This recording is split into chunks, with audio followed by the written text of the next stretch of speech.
Good morning class. आज से पहले हम लोग ब्रह्मांड, तारामंडल, गैलेक्सी इत्यादि के बारे में पढ़ चुके हैं। लास्ट क्लास में हम लोगों ने सौर मंडल की उत्पत्ति से संबंधित सिद्धांतों को पढ़ा, जिसमें हम लोगों ने एक तारा सिद्धांत, दो तारा सिद्धांत और द्वितारा सिद्धांत को पढ़ा था। आप लोगों को याद होगा, एक तारा सिद्धांत में हम लोगों ने पढ़ा था मुख्य रूप से कांट का और लाप्लास का परिकल्पना या थ्योरी को पढ़ा था, है ना। उसके बाद हम लोगों ने दो तारा सिद्धांत भी पढ़ा, जिसमें चैम्बरलिन और मोल्टन, लिटलटन इत्यादि का हम लोगों ने पढ़ा था। बाद में हम लोग आधुनिक परिकल्पना जो ऑटो स्मिथ की अंतर तारकीय धूल परिकल्पना है, उसको भी हम लोगों ने देखा। चलिए आइए आज हम लोग इससे आगे चलते हैं।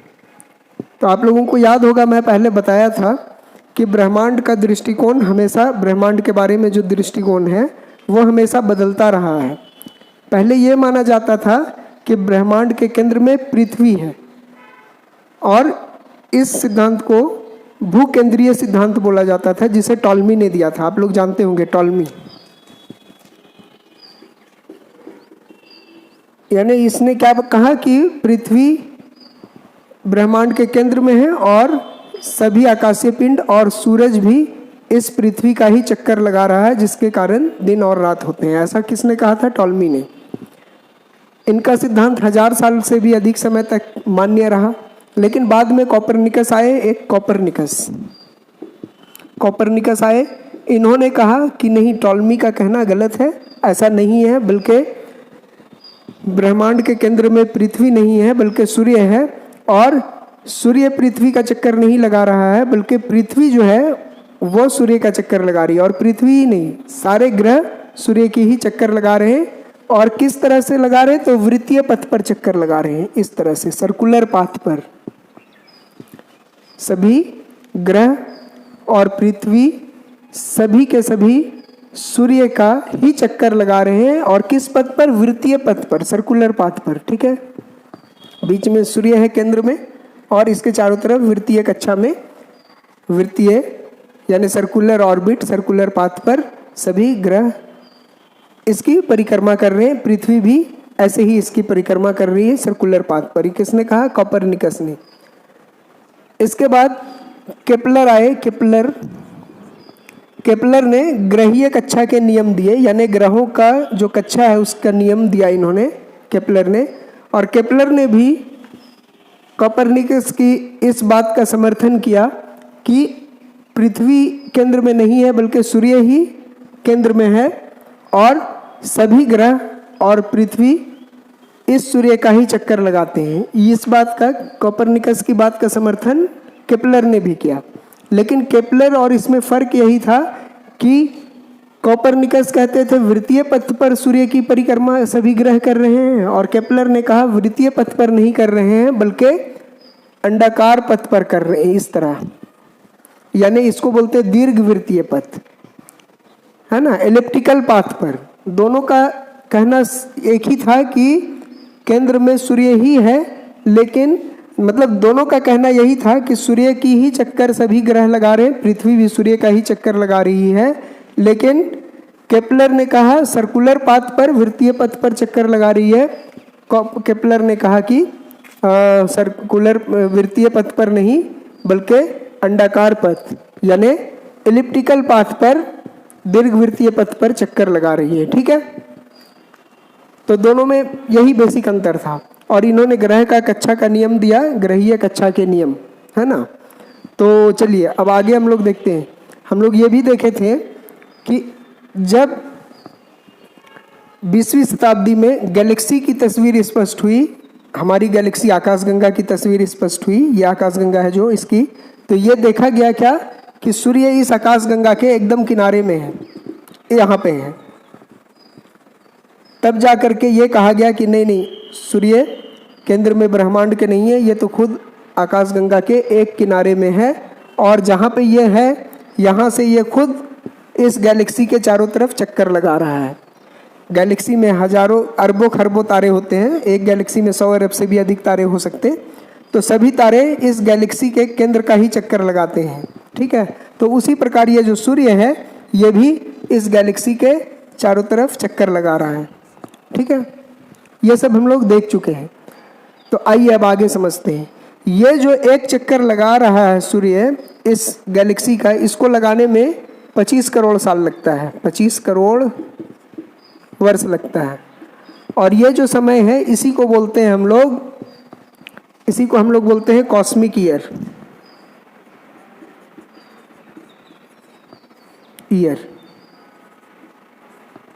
या ब्रह्मांडीय वर्ष, कॉस्मिक ईयर या ब्रह्मांडीय। इसको अच्छा से समझेंगे जो हम बताना चाह रहे हैं, यहाँ पे थोड़ा ध्यान देंगे। तो कॉस्मिक ईयर क्या हुआ? कॉस्मिक ईयर क्या हुआ? तो सूरज को अपनी गैलेक्सी के केंद्र का एक पूरा चक्कर लगाने में जो समय लगता है उसे ही कॉस्मिक वर्ष कहते हैं, कॉस्मिक ईयर कहते हैं, ठीक है। सूर्य को अपने गैलेक्सी का एक चक्कर लगाने में जो समय लगता है इसी समय को हम लोग ब्रह्मांडीय वर्ष या कॉस्मिक ईयर बोलते हैं। और ये कितना समय का होता है? तो 25 करोड़ साल का। 25 करोड़ वर्ष में एक चक्कर पूरा होता है। तो ये 25 करोड़ का समय, साल का समय, 25 करोड़ वर्ष का समय जो एक चक्कर पूरा करने में लगता है, इसी को कॉस्मिक ईयर या ब्रह्मांडीय वर्ष बोलते हैं, ठीक है। एक नंबर। दूसरा एक होता है, आप लोगों को याद होगा, लाइट ईयर। लाइट ईयर, ये ध्यान देंगे अच्छा से। या प्रकाश वर्ष। ये क्या है? तो सूर्य के द्वारा एक साल में जो तय की गई दूरी है, सूर्य के द्वारा नहीं, सूर्य के प्रकाश या प्रकाश के द्वारा एक वर्ष में जितनी दूरी तय की जाती है एक सीधी रेखा पर, उसे ही कहते हैं प्रकाश वर्ष, ठीक है। प्रकाश वर्ष क्या है? प्रकाश के द्वारा एक वर्ष में सीधी रेखा में तय की गई दूरी। तो ये प्रकाश वर्ष क्या है? एक वर्ष में प्रकाश के द्वारा तय दूरी, ठीक है। यानी एक साल में प्रकाश जितनी दूर चली जाएगी उसे ही हम लोग बोलेंगे एक प्रकाश वर्ष। अब एक होता है, उसको भी जान लीजिए। एक ये है। अब इसके बाद एक चीज और देखिए, इसको देखिए।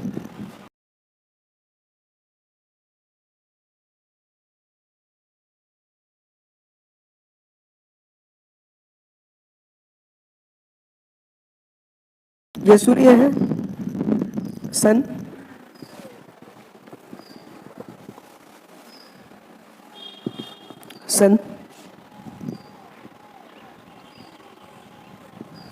इसके चारों तरफ सभी ग्रह घूम रहे हैं। यहाँ पे क्या है? सूर्य है। सूर्य इसका चक्कर लगा रहा है, इसकी परिक्रमा कर रहा है। और एक परिक्रमा पूरा करने में जो समय लगता है वो 25 करोड़ वर्ष का है। और उसे क्या कहते हैं? कॉस्मिक ईयर या ब्रह्मांड वर्ष।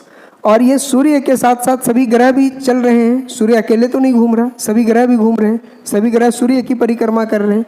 तो अभी हम लोग सभी ग्रह नहीं, एक ग्रह पृथ्वी को लेते हैं, ये अर्थ को। ये अर्थ है, ये भी परिक्रमा कर रही किसकी? सूर्य की। ये एलिप्टिकल पाथ में हम लोग बोले थे ना, ये पृथ्वी कहाँ चक्कर लगा रही? किसकी? सूर्य की। कैसे पथ में? तो अंडाकार पथ में, ठीक है। इसमें चक्कर लगा रही है। तो यहाँ पे देखिए, यहाँ हम लोग एक चीज देख रहे हैं कि वृत्तीय पथ में नहीं लगा रही है, इस तरह के पथ में लगा रही है। सूरज का चक्कर पृथ्वी किस तरह के पथ पर लगा रही है? अंडाकार पथ पर। यह अंडाकार है, गोल नहीं है। इस तरह का पथ है, देखिए इस तरह का।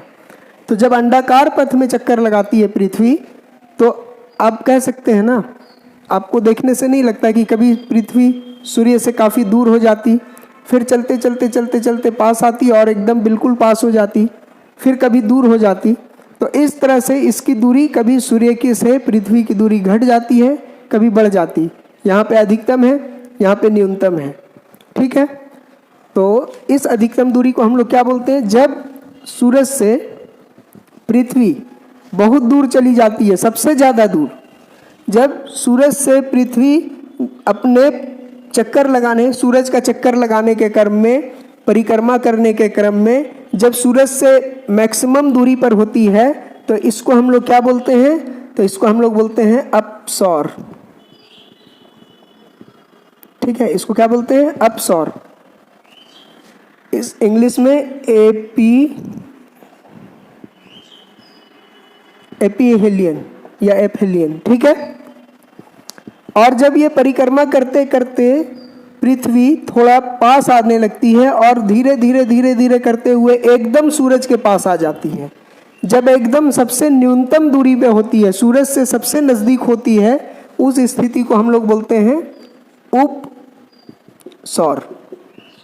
क्या कहते हैं? उपसौर, पेरीहेलियन। ठीक है, तो आपसे हम एक बात पूछते हैं कि यहाँ पे दूरी कम हो जा रही है, यहाँ पे दूरी सूरज से बढ़ जा रही है, यहाँ पे कुछ और दूरी है, यहाँ पे पृथ्वी की कुछ और दूरी है। ये पृथ्वी है, अर्थ है, ये सभी अर्थ है। अर्थ को हमने, ये पृथ्वी को मैंने बनाया है। ठीक है, अर्थ यहाँ लिख देते हैं, अर्थ है। तो दूरी हमेशा एक ही नहीं रहती है पूरे, हम हर दिन दूरी बदल रही। कभी सूरज से ये बहुत दूर है, एकदम मैक्सिमम पर है जो अपसौर या एपीहेलियन है, कभी सूरज से बहुत नज़दीक है सन से, तो इस स्थिति को उपसौर या पेरीहेलियन बोलते हैं। ठीक है, तो इससे क्लियर है कि अगर इस तरह में, इस सर्कुलर पाथ में अगर अर्थ चक्कर लगाता तो हमेशा दूरी बराबर होती। किसके बराबर? इसके बराबर, त्रिज्या आर के बराबर, रेडियस के बराबर होती। यहाँ भी अगर पृथ्वी होती तो उतनी दूरी, यानी हर तरफ बराबर होता। लेकिन ऐसा पथ नहीं है, ऐसा पथ है, इससे क्लियर है कि कभी दूरी बढ़ रही, कभी दूरी घट रही। तो हम पृथ्वी से सूर्य की एक दूरी नहीं ले सकते, कई दूरी आएंगे। तो इन दूरी को कैलकुलेट करके औसत दूरी जब हम निकाल लेते हैं, यहाँ की औसत दूरी, तो इसी औसत दूरी को हम लोग बोलते हैं पृथ्वी की सूर्य, पृथ्वी और सूर्य लिखिए, की मत लिखिए, पृथ्वी और सूर्य के बीच की एवरेज दूरी है ना, औसत।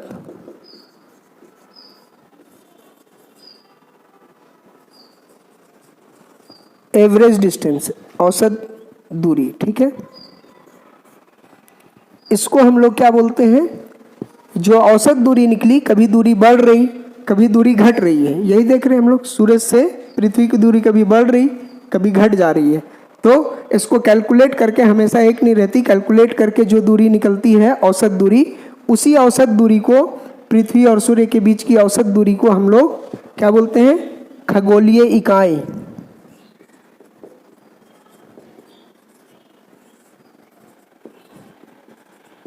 Astronomical unit.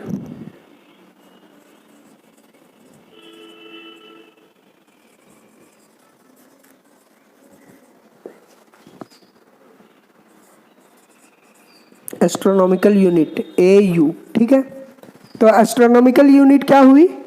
तो ये दूरी हुई पृथ्वी और सूर्य के बीच की औसत दूरी। ठीक है, कम वाली दूरी में तो हम लोग उपसौर की स्थिति में होते हैं, अधिक दूरी जब हो जाती है, मैक्सिमम दूरी हो जाती है, तो अपसौर में होते हैं। और एक औसत दूरी निकाल लेते हैं सूर्य और पृथ्वी के बीच की, तो उसे ही कहते हैं एस्ट्रोनॉमिकल यूनिट या खगोलीय इकाई, AU। ये कितना होता है?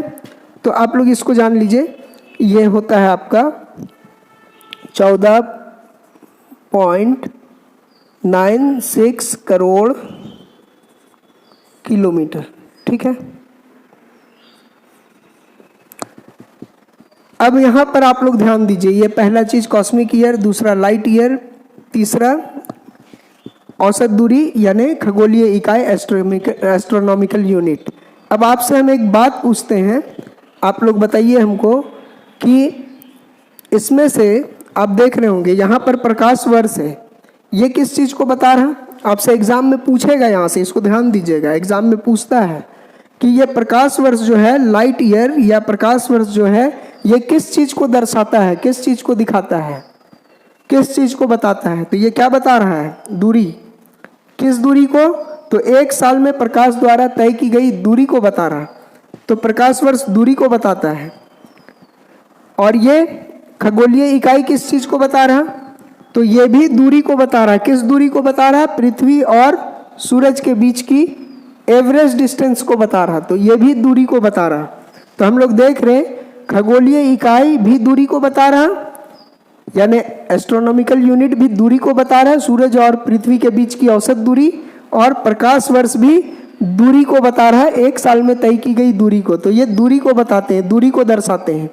एस्ट्रोनॉमिकल यूनिट या खगोलीय इकाई और लाइट ईयर या प्रकाश वर्ष ये दूरी को बताते हैं, दूरी को दर्शाते हैं। लेकिन कॉस्मिक ईयर या ब्रह्मांडीय वर्ष ये दूरी को नहीं बताता। ये किस चीज को बताता है, तो आप लोग देखें, ये बताता है समय को। किस समय को, तो सूरज को एक चक्कर लगाने में जो समय लगता है उसको बताता है। तो कॉस्मिक ईयर किस चीज को बताता है, तो कॉस्मिक ईयर समय को बताता है। कितने समय को, तो सूरज के द्वारा इस गैलेक्सी या आकाशगंगा का एक चक्कर लगाने में जो समय लगता है उसको बताता है कॉस्मिक ईयर। ठीक है, यानी सूर्य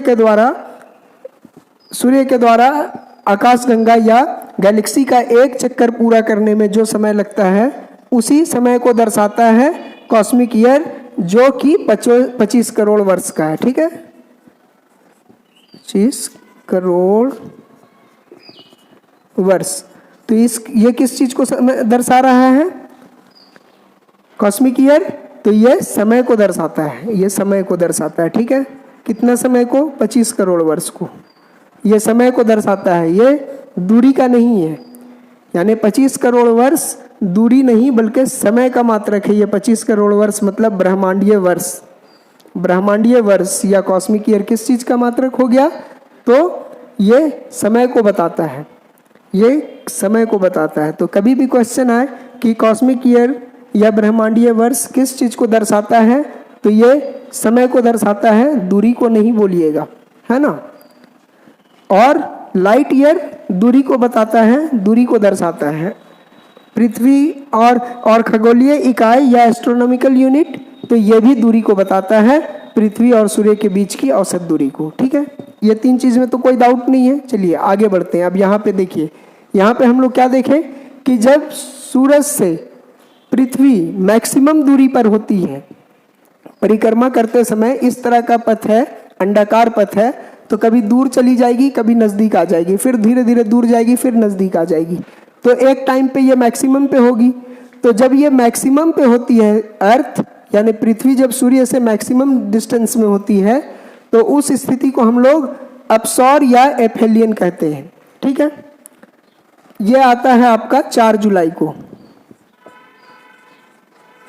ठीक है, और जब ये परिक्रमा करते हुए यानी सूरज का चक्कर लगाते हुए पृथ्वी जो है ये एकदम मिनिमम डिस्टेंस पर आ जाए, सूरज से सबसे कम दूरी पर आ जाए, न्यूनतम दूरी पर आ जाए, तो इसको बोलते हैं उपसौर पेरिहेलियन। ये होता है 3 जनवरी को।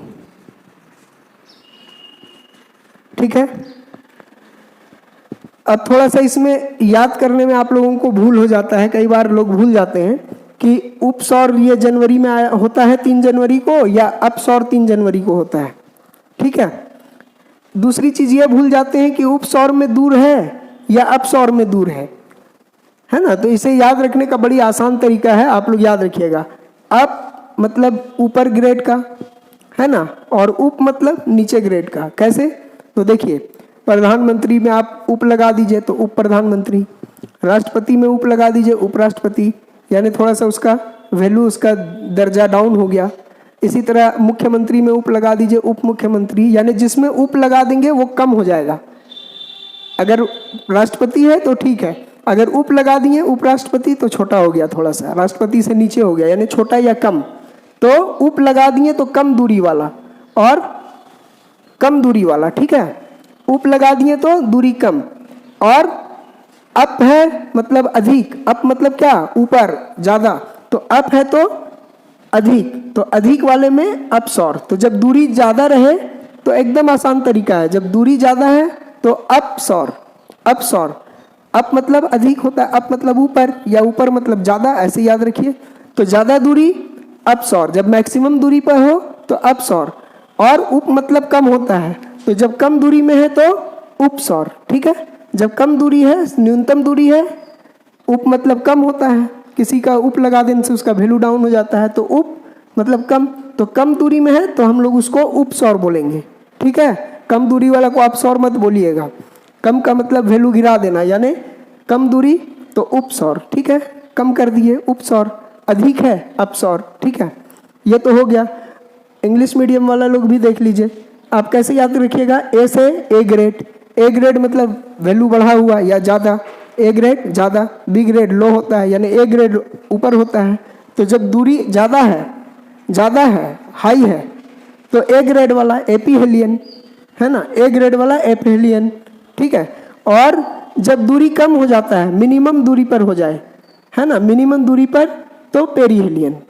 ज़्यादा दूरी जब है, ए ग्रेड वाला है, अप है, तो एपहेलियन, है ना, सबसे ज़्यादा दूरी मैक्सिमम डिस्टेंस पर है तो एपहेलियन, है ना, ज़्यादा दूरी ए ग्रेड यानी अधिक, ए ग्रेड मतलब क्या, ऊंचा, ऊंचा मतलब अधिक, अधिक के लिए एपहेलियन, और कम के लिए न्यूनतम दूरी मिनिमम डिस्टेंस है तो पेरीहेलियन। ठीक है, तो ये आप लोगों को याद करने का एक आसान तरीका है। अब यहाँ पे एक और भूल होता है कि उपसौर जनवरी में होगा या जुलाई में होगा, तो जनवरी महीना पहले आता है कि जुलाई महीना, आप खुद देख लीजिए, कैलेंडर में आपको देखेंगे जनवरी महीना पहले आता है, जुलाई महीना लेट से आता है। लेट से मतलब दूर है, अगर कैलेंडर में देखेंगे तो जनवरी पहले है और जुलाई दूर है, तो दूर वाला दूर के समय आएगा, यानी अपसौर जो है या एपीहेलियन या अपसौर ये दूर है, तो दूर वाले मंथ में आता है, जुलाई में आता है। और ये उपसौर या पेरीहेलियन पास है, तो कैलेंडर में कौन पास आएगा, तो जनवरी पास है, जुलाई दूर है, तो जनवरी में होगा उपसौर या पेरीहेलियन। ठीक है, डेट भी अगर आप लोग याद नहीं रख पा रहे तो आसानी से याद रखिए, 3 छोटा होता है, ये छोटा दूरी, और 4 बड़ा होता है, ये बड़ा दूरी, बड़ा दूरी के लिए 4 और छोटा दूरी के लिए 3। ठीक है, तो डेट भी याद करना आसान है कि 3 यहाँ था कि 3 यहाँ था, वो आराम से देख सकते हैं। 3 छोटा होता है तो छोटी दूरी के लिए, और 4 बड़ा होता है तो बड़ी दूरी के लिए। जनवरी छोटा महीना है, नज़दीक का महीना है, तो छोटा दूरी के लिए। जुलाई बड़ा महीना है, यानी आगे का महीना है, कैलेंडर में आगे दूर का महीना है, तो ये बड़ा दूरी के लिए।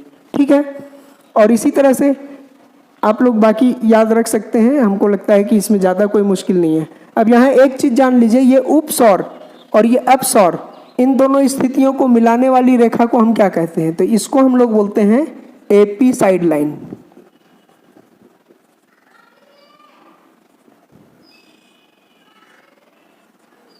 इस लाइन को क्या बोलते हैं, एपी साइड लाइन। उपसौर और अपसौर की स्थिति को मिलाने वाली रेखा जो है, इसको हम लोग क्या बोलते हैं, एपी साइड लाइन। कोई दिक्कत, यहाँ पे उपसौर की स्थिति है, यहाँ पे अपसौर की स्थिति है, इन दोनों स्थितियों को मिलाने वाली रेखा को हम लोग क्या बोलते हैं, एपी साइड लाइन। चलिए अब यहाँ पे एक चीज़ आप लोगों को और बताना चाहेंगे, इसको नोट कीजिए। अपसौर, उपसौर, ठीक है, अपसौर या एपहेलियन जो है, एपहेलियन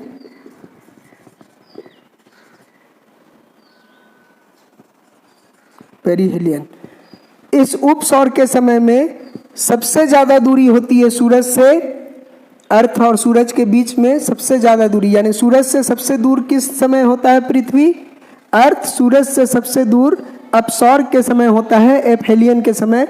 इस समय दूरी कितनी रहती है सूरज से अर्थ की, तो 15.2 करोड़ किलोमीटर।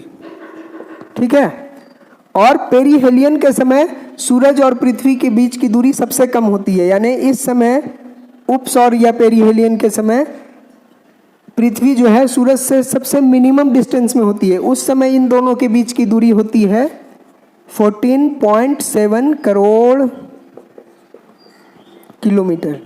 ठीक है, तो इस तरह से इन दोनों दूरी में अंतर कितना हो जाता है, उपसौर में जो दूरी होती है और अपसौर में जो दूरी होती है, दोनों में अंतर या डिफरेंस कितना होता है दोनों में डिफरेंस?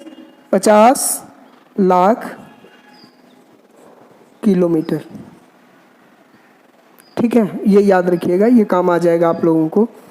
अब एक चीज़ यहाँ पे और जान लीजिए आप लोग, इस स्थिति एफेलियन के समय, एफेलियन के समय इस स्थिति में अब सौर के समय सूरज से मिलने वाला प्रकाश 7% कम मिलता है। यानी जो ऊर्जा मिलती है, जो गर्मी, जो प्रकाश है, वो कितना, सूरज से मिलने वाली एनर्जी कितनी कम मिलती है? आप लोग देख रहे हैं ना, यहाँ से यहाँ दूरी ज़्यादा हो जा रही है। सूरज से पृथ्वी की दूरी अब सौर या एपीहेलियन के समय में सबसे ज़्यादा है। सबसे ज़्यादा दूरी कहाँ है? तो यहाँ पे है अब सौर के समय। उसके बाद धीरे धीरे दूरी कम हो रही है और यहाँ पर मिनिमम दूरी में आ जाएगी, फिर दूरी बढ़ने लगेगी धीरे धीरे और यहाँ मैक्सिमम में आ जाएगी।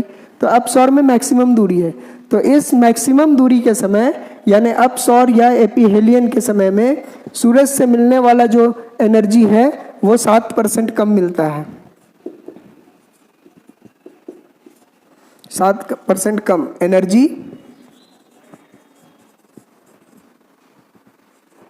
एनर्जी 7% कम मिलता है। ठीक है, 7% कम। कोई दिक्कत? किस समय? तो एफेलियन के समय 7% कम एनर्जी मिलती है। इसको आप लोग एक बार स्क्रीनशॉट कर लीजिए, फिर आगे बताते हैं। चलिए अब हम लोग आगे थोड़ा सा समझते हैं। अब एक चीज़ आप लोगों से हम पूछते हैं, आप थोड़ा सा देखिए इसको, कि यहाँ पे उपसौर है या पेरीहेलियन है जिस समय मिनिमम डिस्टेंस है सूरज और अर्थ के बीच में, सन और अर्थ के बीच में मिनिमम डिस्टेंस है। तो आप लोग सोच रहे होंगे यहाँ पर बहुत ज़्यादा गर्मी पड़ती होगी, बहुत ज़्यादा गर्मी पृथ्वी पर बहुत ज़्यादा गर्मी पड़ती होगी क्योंकि सूरज से बहुत नज़दीक है। ठीक ऐसे ही सोच रहे होंगे कि यहाँ पर मैक्सिमम डिस्टेंस है अब सौर या एफेलियन के समय, सन और अर्थ के बीच में मैक्सिमम डिस्टेंस है, बहुत ज़्यादा दूरी बढ़ जाती है, तो इस समय पृथ्वी में बहुत ज़्यादा ठंड पड़ रही होगी, ऐसा आप लोग सोच रहे होंगे। लेकिन क्या ऐसा है? तो ऐसा तो बिल्कुल नहीं है। क्यों? क्योंकि जुलाई में जब अर्थ सन से मैक्सिमम डिस्टेंस पर है यानी एफेलियन के समय में हमारे यहाँ क्या पड़ती है? तो गर्मी पड़ती है, जबकि इस हिसाब से ठंडा पड़ना चाहिए लेकिन गर्मी पड़ती है। वैसा ही इधर देखिए आपका उपसौर की स्थिति यानी जनवरी में, 3 जनवरी में पेरीहेलियन के समय 3 जनवरी में सबसे मिनिमम डिस्टेंस पर अर्थ है सूरज से। तो जब बहुत नज़दीक है तो आप लोग सोच रहे होंगे बहुत गर्मी होना चाहिए, लेकिन हम लोग देखते क्या है, वास्तविकता ये है कि इस समय हम लोगों के यहाँ काफ़ी सर्दी पड़ती है, कड़ाके की ठंड पड़ती है ना। तो इससे तो एक बात क्लियर हो गया कि इस दूरी के घट जाने या इस दूरी के बढ़ जाने से गर्मी या ठंड नहीं पड़ रही है, इतना तो क्लियर है। क्योंकि अगर ऐसा होता तो यहाँ पर हम लोग ठंडा का अनुभव करते, मतलब गर्मी का अनुभव करते क्योंकि काफ़ी नज़दीक है, जबकि हम लोग ठंडा का अनुभव करते हैं। और यहाँ पे हम लोग काफ़ी ठंड का अनुभव करते दूरी बढ़ जाने की वजह से, लेकिन हम लोग यहाँ गर्मी का अनुभव करते हैं, है ना। तो इससे क्लियर है कि ऐसा बिल्कुल नहीं है कि उपसौर या अपसौर के कारण यानी सूरज के से पास हो जाने के कारण या सूरज से दूर हो जाने के कारण गर्मी या ठंडा पड़ती है, ऐसा बिल्कुल नहीं है। यह बात तो आप लोगों को क्लियर है। ठीक है, तो फिर ठंड या गर्मी कैसे पड़ती है, यानी सर्दी या गर्मी कैसे पड़ती है, मौसम कैसे आता है, ये उसको सोचिए। ये तो निश्चित हो गया ना कि सूरज से दूर जाने पर या सूरज के पास आ जाने पर गर्मी या ठंडी का कोई मतलब नहीं है। तो फिर ठंडी या गर्मी कैसे पड़ रही है, ये बताइए आप लोग। चलिए हम बताते हैं। देखिए होता क्या है कि देखिए यहाँ पे देखिए आप इसको, ये सूरज से बहुत दूर है, देखिए काफ़ी दूर है। इसको हम यहाँ पे ड्रॉ करते हैं, एक और नक्शा बनाते हैं इसी चीज़ को। देखिए यहाँ पर सूरज है, यहाँ पे जगह नहीं है, आप लोग इसको आप लोग स्क्रीनशॉट ले लीजिए तो हम थोड़ा मिटाएंगे। चलिए अब हम इसको थोड़ा सा साफ कर लेते हैं।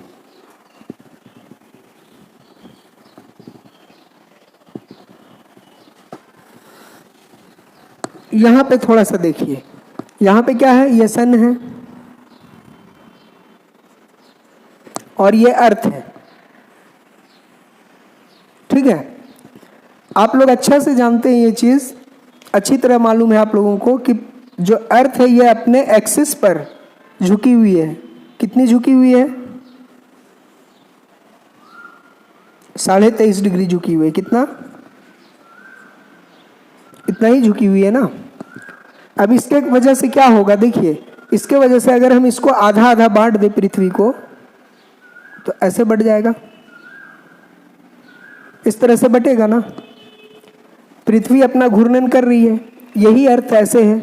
इसको यहाँ पे ऐसे देख लीजिए, इसी को समझने के लिए यहाँ पे भी रखिए, ठीक है। अब आप देखिए ये आधा झुकी हुई है, ये थोड़ा सा 23.5 डिग्री झुकी हुई है ऐसे। इसी चीज़ को हम यहाँ पे बना दिए, इसी चीज़ को हम यहाँ पे बना दिए हैं इस तरफ। अब देखिए होता क्या है, यहाँ से सूरज का लाइट जा रहा, आप देखिए यहाँ से लाइट जा रही है, सीधी रेखा जा रही है, ये लाइट सूरज की जा रही है, ठीक है। देखिए ये जितनी लाइट है, आप देखिए जो भी लाइट यहाँ सूरज में जा रही है, ये देखिए एक सीधी रेखा पर पड़ रही है। यहाँ देखिए ये सारी लाइट सीधी रेखा पर, यानी सीधी लाइट पड़ रही है। पृथ्वी झुकी हुई है इसलिए इस भाग पर सीधी लाइट पड़ रही है, और नीचे देखिए क्या हो रहा, ये लाइट इधर से जा रही है।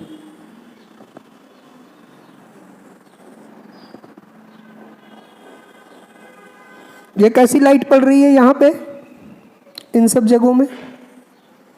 तो यहाँ देखिए तिरछी लाइट पड़ रही है, ये देख लीजिए। इस नीचे के भाग में देखिए तिरछी लाइट पड़ रही है, सूरज की किरणें तिरछी पड़ रही हैं। ये प्रकाश जो पड़ रहा है सूरज का वो कैसा है? तो यहाँ उत्तरी गोलार्ध में ये आधे भाग में जो भाग पृथ्वी का सूरज के तरफ झुका हुआ है, 23.5 डिग्री जो पृथ्वी झुकी हुई है अपने एक्सिस पर, तो जो भाग सूरज के तरफ झुका हुआ है वहाँ लाइट सीधी पड़ रही है। देखिए इस हिस्से में यहाँ से यहाँ तक में सीधी लाइट पड़ रही है यहाँ सामने। और ये भाग जो नीचे का भाग है दक्षिणी गोलार्ध, ये इस आधे भाग में तिरछी लाइट पड़ रही है। देखिए यहाँ से यहाँ तक तिरछी लाइट पड़ रही है, ठीक है, इस भाग में। तो जहाँ पे सीधी लाइट पड़ेगी वहाँ पे गर्मी पड़ेगी। दूरी नज़दीक हो या दूरी कम हो उससे मतलब नहीं है। तो उसी तरह से देखिए यहाँ पे देखिए, ये यहाँ सीधी पड़ रही तो यहाँ गर्मी पड़ेगी, कोई दिक्कत नहीं ना है, समझ रहे ना। सूरज का लाइट, इसी चीज़ को हम यहाँ पे निकाल के बना रहे हैं, थोड़ा बड़ा मैं आप लोगों को दिखाई दे बोल के इसी चीज़ को हम यहाँ बना दिए। तो देखिए ये क्या है, सीधी पड़ रही है तो गर्मी है, और इधर तिरछा पड़ रही है तो सर्दी पड़ रही है इस भाग में। यानी आधे भाग में पृथ्वी की गर्मी पड़ रही है और दक्षिणी आधे भाग में सर्दी पड़ रही है, यही है। जबकि सूर्य यही मतलब स्थिति क्या है, अपसौर की है। यानी अपसौर की ही स्थिति में इस ऊपर के भाग में क्या पड़ी, तो ऊपर के भाग में गर्मी पड़ी। क्यों? तो सूरज की सीधी रेखा आने के कारण, ये सीधी रेखा जा रही यहाँ पे, मतलब सूरज प्रकाश सीधा पड़ रहा, सूर्य का प्रकाश सीधा पड़ रहा है उत्तरी गोलार्ध में, इसलिए यहाँ पे गर्मी पड़ गई। लेकिन यही दक्षिणी गोलार्ध में ये प्रकाश तिरछा पड़ रहा है इस तरह से, तो यहाँ सर्दी पड़ गई, यहाँ पे सर्दी या ठंड पड़ गई, ठीक है, कोई दिक्कत नहीं है ना, समझ गए। तो देखिए अपसौर की स्थिति है, पृथ्वी मैक्सिमम दूरी पर है, लेकिन फिर भी पूरे ग्रह पर यानी पूरे पृथ्वी पर सर्दी नहीं पड़ रही है, सिर्फ उसी हिस्से पर सर्दी पड़ रही जहां सूर्य की किरणें तिरछी पड़ रही हैं इस तरह से। लेकिन जहां सूर्य की किरणें सीधी पड़ रही हैं वहां पर क्या है, गर्मी ही है, ठंडा नहीं है, दूर है फिर भी। तो इससे हम क्या देखें कि दूरी के कारण सर्दी या गर्मी नहीं पड़ी, बल्कि पृथ्वी के झुकी होने के कारण अपने अक्ष पर गर्मी या सर्दी पड़ रही। तो गर्मी और सर्दी का कारण क्या हुआ, गर्मी और सर्दी का कारण क्या हुआ,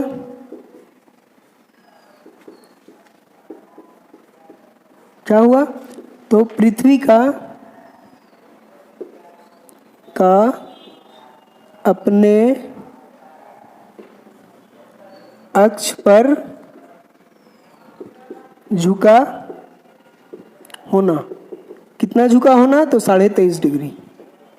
इसके कारण गर्मी सर्दी पड़ रही है, ठीक है, ना कि दूर चले जाने के कारण। और इस तरफ अब देखिए, इस तरफ क्या हो रहा है, तो अब इसको हम इस तरफ पृथ्वी बना देते हैं। फिर हम ऐसे ही करते हैं, ये झुकी हुई है, ये घूमते घूमते इस तरफ आएगी, झुकाव तो जैसे है वैसे ही रहेगा ना। अगर ये पृथ्वी ऐसे चल रही है, ऐसे झुक के चल रही है, तो ये घूमते घूमते यहाँ भी आ जाए ऐसे ऐसे घूमते, तो यही तो रहेगी ना, इसी झुकाव में रहेगी ना, ऐसे तो नहीं हो जाएगी। ठीक है, तो ये घूमते घूमते इधर आ गई, इसको भी हम इधर बना देते हैं आप लोगों के समझने के लिए। अब इसको आधा आधा बांट देते हैं। ठीक है, ये ऐसे है। अब इस स्थिति में क्या हो रहा है, तो देखिए यहाँ से जो सूर्य प्रकाश आ रहा है, देखिए यहाँ सीधा पड़ रहा है, यहाँ पे सूर्य का प्रकाश दक्षिणी भाग में आधे भाग पर सीधा पड़ रहा है, इसलिए इस आधे भाग पर क्या पड़ जाएगी, गर्मी। कब, ये उपसौर की स्थिति में, जब सूरज से पृथ्वी सबसे नजदीक है, उस स्थिति में यह भाग, इस स्थिति में ऊपर का भाग, उत्तरी भाग में सीधी सूरज की किरणें पड़ रही थी, उत्तरी भाग सूरज की तरफ झुका हुआ था और ये सूरज के दूसरी तरफ था झुका हुआ। और यहाँ ठीक उसके उल्टा है, उपसौर की स्थिति में ये उत्तरी भाग सूरज के दूसरी तरफ झुका है और दक्षिणी भाग सूरज की तरफ झुका है। तो जो भाग झुका है उस वहाँ पर सीधी किरणें पड़ रही सूरज की, इसलिए यहाँ गर्मी पड़ गई। और सेम ये ऊपर का भाग में देखिए तिरछी किरणें आ रही हैं। ठीक है, ये तिरछी किरणें जा रही हैं, यहाँ से यहाँ तक किरणें तिरछी पड़ रही हैं और यहाँ से यहाँ तक किरणें सीधी पड़ रही हैं। तो इस कारण ये जो सीधी वाला भाग है वहाँ गर्मी आ गई और ये जो तिरछी है यहाँ सर्दी पड़ गई, है ना। तो देखिए उपसौर की स्थिति में भी क्या देखें हम लोग, तो आधे भाग में गर्मी और आधे भाग पे सर्दी है। यहाँ सर्दी है ऊपर में तिरछी किरणों के कारण, और यहाँ पे सीधी किरणों के कारण गर्मी है। ठीक है, ये क्लियर है, यहाँ पे गर्मी है। तो उपसौर की स्थिति में भी पृथ्वी के उत्तरी गोलार्ध में सर्दी और दक्षिणी गोलार्ध में गर्मी है, यानी आधे में सर्दी आधे में गर्मी। और अपसौर की स्थिति एफेलियन में भी आधे भाग में गर्मी है और आधे भाग पे सर्दी।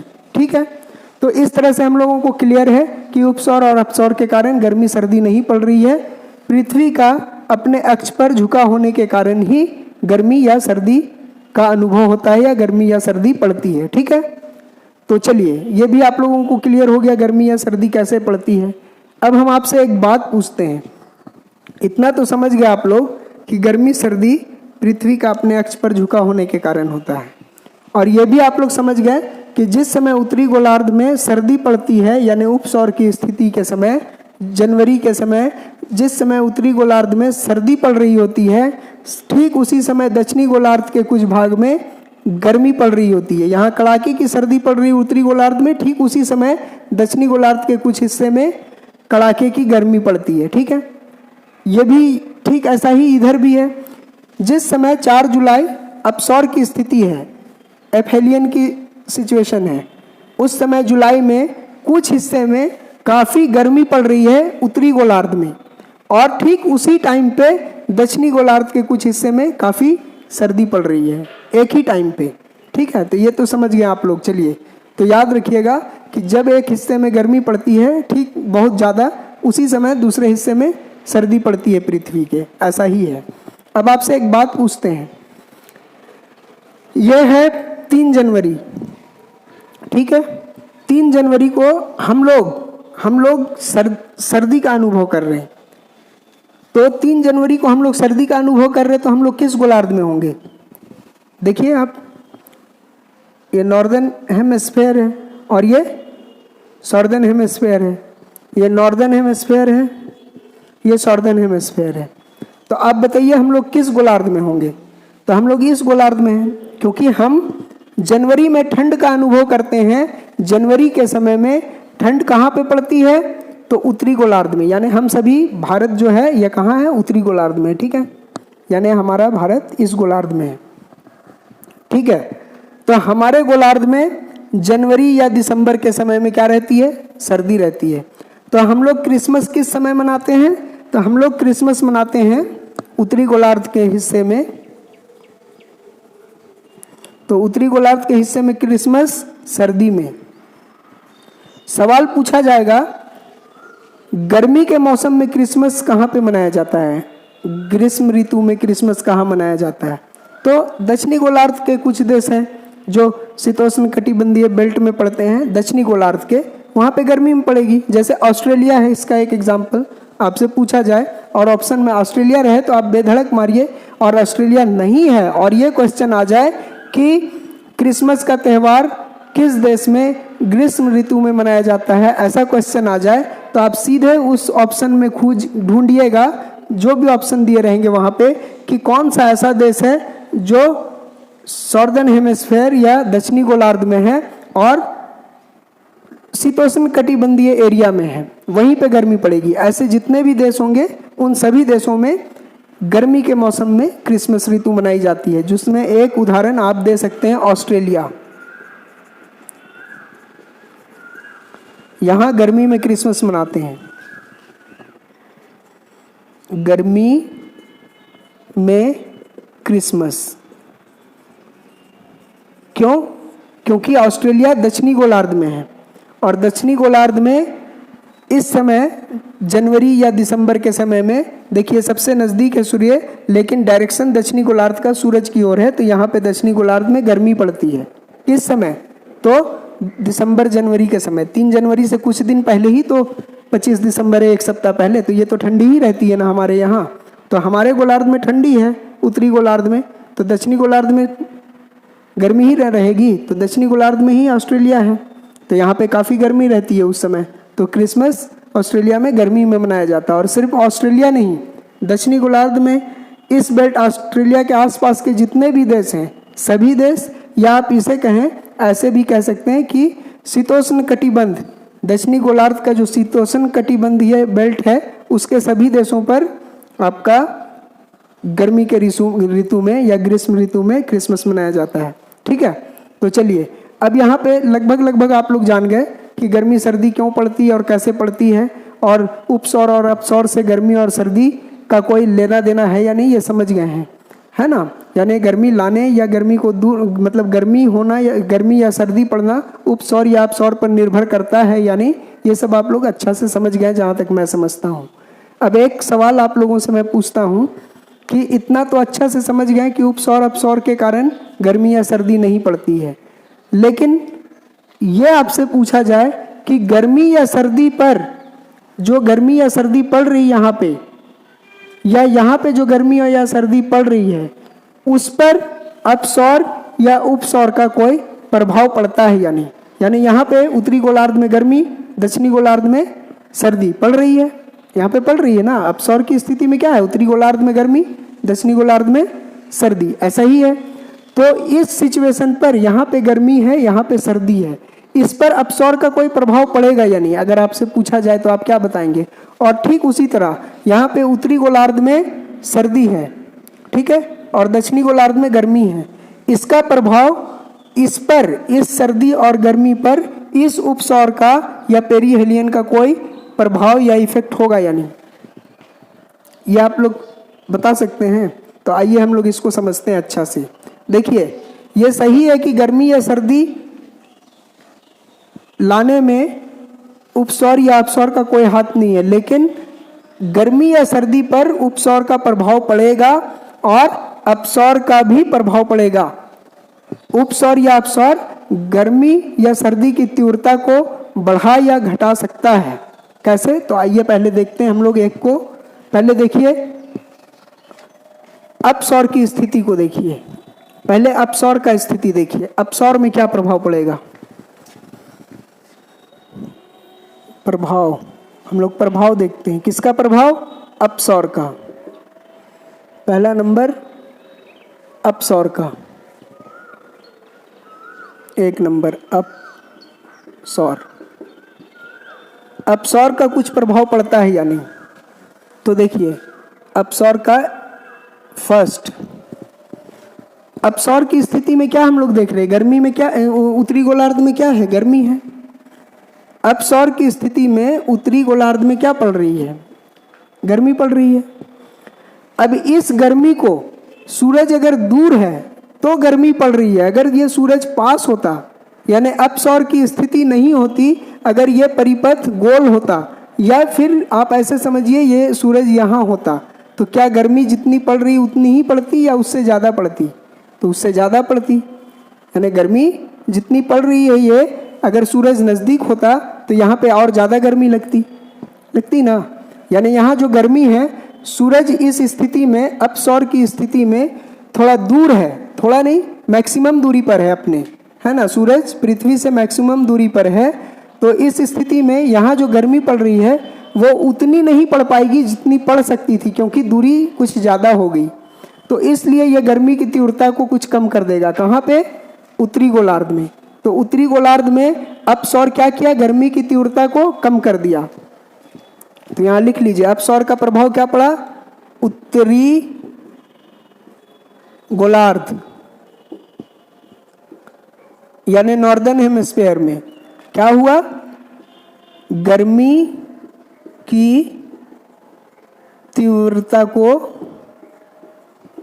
कम करेगा। ठीक है, कम करेगा, समझ गए? क्यों कम करेगा? क्योंकि गर्मी जो यहाँ पड़ रही है, चूंकि अपसौर की स्थिति या एपीहेलियन के समय दूरी सूरज से बहुत ज़्यादा है, इस दूरी के कारण ये जो गर्मी पड़ रही है उसकी तीव्रता कुछ कम हो जाएगी।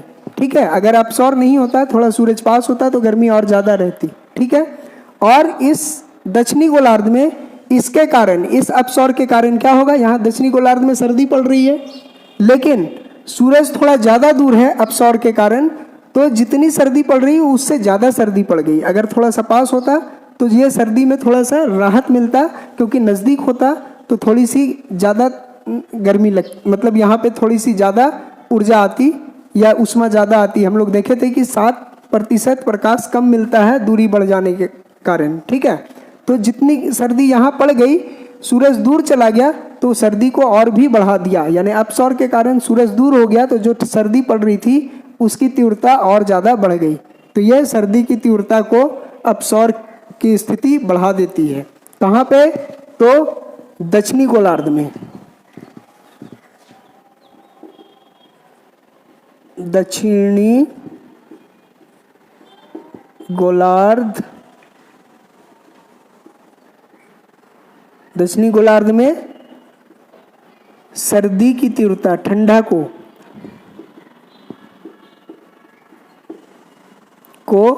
बढ़ा देती है। ठीक है, कोई दिक्कत है? कोई दिक्कत? अब ठीक इसके उल्टे देखिए, यहाँ पे उपसौर को देखिए। ये दूसरी घटना क्या है? उपसौर का। इसमें क्या होगा? तो उपसौर में भी दो घटनाएं होंगी, उपसौर की स्थिति में भी दो घटना होगी। पहली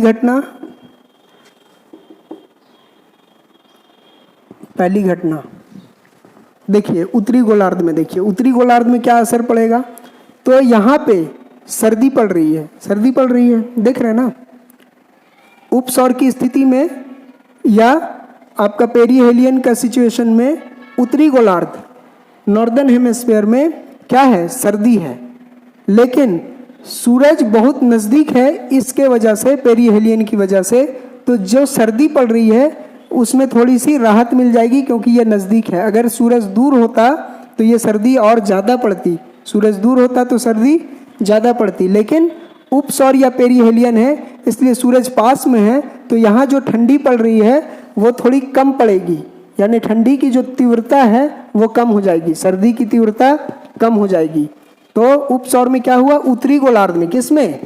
नॉर्दर्न हेमिस्फीयर में, उत्तरी गोलार्ध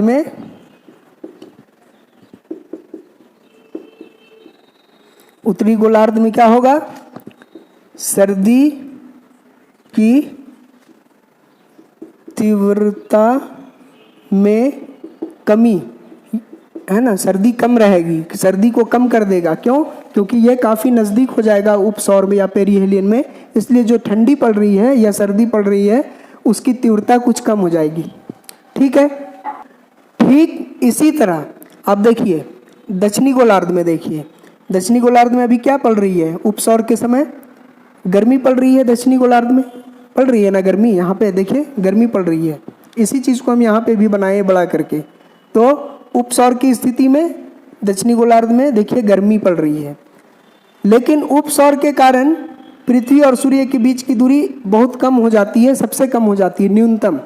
इस न्यूनतम दूरी के कारण ये जो गर्मी पड़ रही है वो और ज़्यादा गर्मी पड़ने लगती है। अगर ये सूरज थोड़ा दूर होता तो गर्मी तब भी पड़ती, क्योंकि पृथ्वी का झुकाव सूरज की तरफ रहता है, इसलिए गर्मी तो पड़ती ही, लेकिन सूरज से थोड़ा दूरी रहती तो यह गर्मी की तीव्रता कुछ कम हो जाती। लेकिन सूरज की तरफ झुकाव के कारण दक्षिणी गोलार्ध में अभी गर्मी है, और उपसौर या पेरिहेलियन के कारण ये बहुत ही पास सूरज से आ गया है, तो ये गर्मी जो है उसकी तीव्रता कुछ और ज़्यादा बढ़ गई। अगर दूर होता तो कम होती। ठीक है, तो हम लोग क्या देखें, दक्षिणी गोलार्ध में इस उपसौर के कारण गर्मी की तीव्रता बढ़ जाती है। तो इसका उपसौर की दूसरी रिजल्ट का दूसरा परिणाम क्या निकला, तो उपसौर का दूसरा रिजल्ट आया कि दक्षिणी गोलार्ध, सॉर्दर्न हेमिस्फीयर,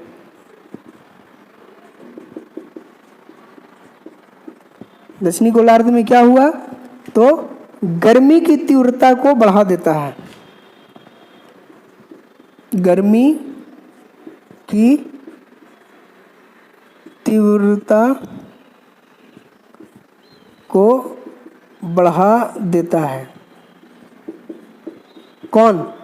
ये उपसौर। कोई दिक्कत?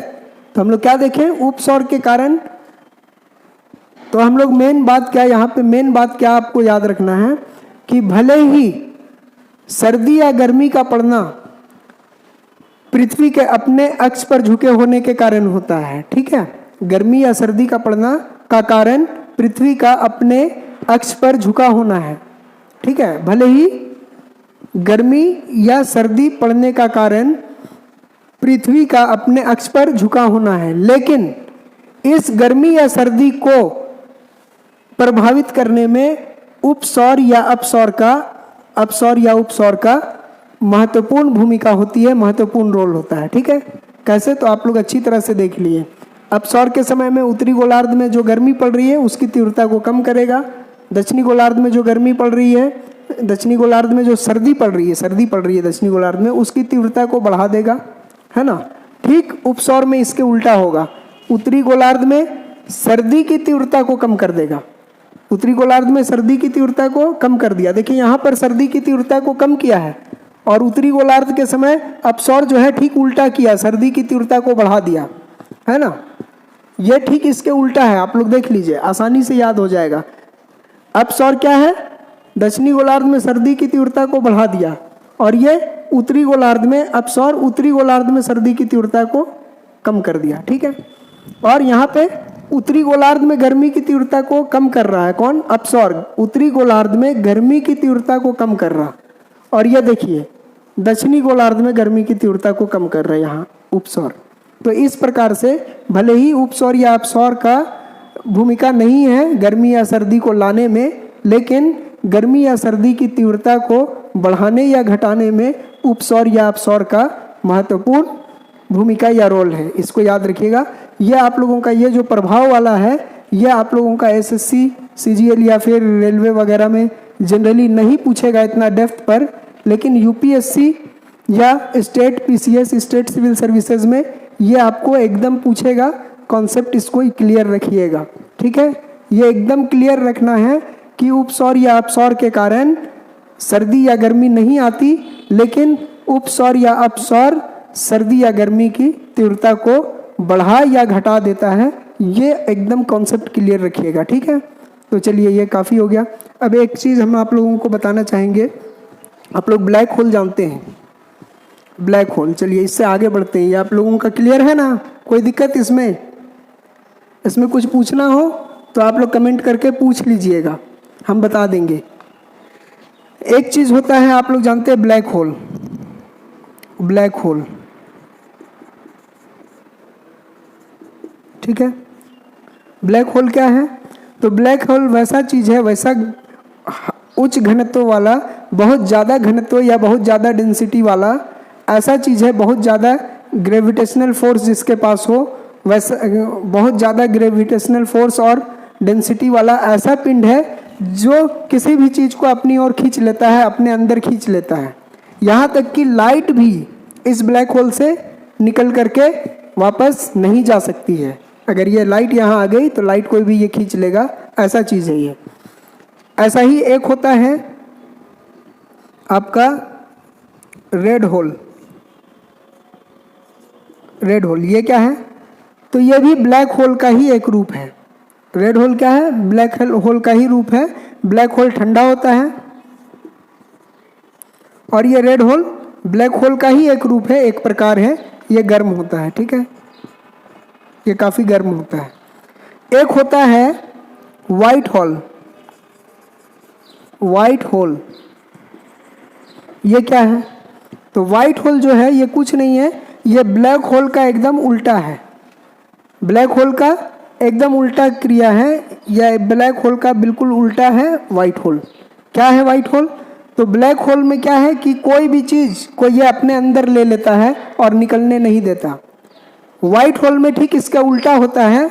वाइट होल किसी भी चीज़ को अपने अंदर आने नहीं देगा। वाइट होल आने नहीं देगा, ब्लैक होल खींच लेगा, अंदर आने देगा लेकिन निकलने नहीं देगा। और वाइट होल किसी भी चीज़ को अपने अंदर आने नहीं देगा, लेकिन लाइट यहाँ से निकल जाएगी, ठीक है। यह आने नहीं देगा, यहाँ से निकल सकता है लाइट, ठीक है। तो ये बिल्कुल इसके उल्टा हुआ। यहाँ पे ब्लैक होल में कोई चीज़ आ सकती है, बाहर नहीं जा सकती। वाइट होल में आ नहीं सकती वाइट होल के अंदर, लेकिन वाइट होल के बाहर जा सकती है। तो बिल्कुल ब्लैक होल के उल्टा है वाइट होल, है ना। ब्लैक होल में प्रकाश भी निकल नहीं सकती, वाइट होल में प्रकाश निकलती है, अंदर कुछ नहीं जा सकता। तो ब्लैक होल के उल्टा है। तो वाइट होल क्या है? तो ये एक परिकल्पना है। वाइट होल क्या है? एक हाइपोथेसिस है, परिकल्पना। वास्तव कुछ में कुछ नहीं है, परिकल्पना। यानी वैज्ञानिकों या खगोलवेताओं या खगोलविदों ने एक ऐसी परिकल्पना की जिसमें मान लिया जाता है कि जितने भी प्रकाश आकाश से आ रहे हैं वो एक ही स्थान से आ रहे हैं, और उसी को बोला जाता है वाइट होल। ये वास्तव में कोई ऐसा एक होल नहीं है, कोई ऐसा छिद्र या छेद नहीं है जहाँ से लाइट आ रही है, बल्कि ब्रह्मांड में जितने भी तारे हैं, आकाशगंगाएं हैं, इन सभी से जो प्रकाश आ रहा है, इसी का मिला जुला सारा प्रकाश मान लिया जाता है कि एक ही जगह से आ रहा है, और इसी को मिला करके सम्मिलित रूप से वाइट होल का नाम दिया गया है। और ये कुछ वास्तव में वाइट होल जैसा चीज़ नहीं है, ये एक परिकल्पना, हाइपोथेसिस है, ठीक है। तो चलिए, और ये कैसा चीज़ है? तो इसमें प्रकाश निकल सकता है, अंदर नहीं जा सकता, और इसमें अंदर जा सकता है, निकल नहीं सकता, ब्लैक होल में, ठीक है। तो ब्लैक होल के ठीक उल्टा वाइट होल है। तो चलिए, आज के लिए काफ़ी समय हो गया, अब इतना ही रखते हैं। बाकी हम लोग नेक्स्ट क्लास में देखेंगे, और इसके बाद हम लोग ग्रह, उपग्रह, प्लेनेट के बारे में, है ना, मून वगैरह के बारे में नेक्स्ट क्लास में देखेंगे। तो आज के लिए इतना ही, बाकी अगले क्लास में।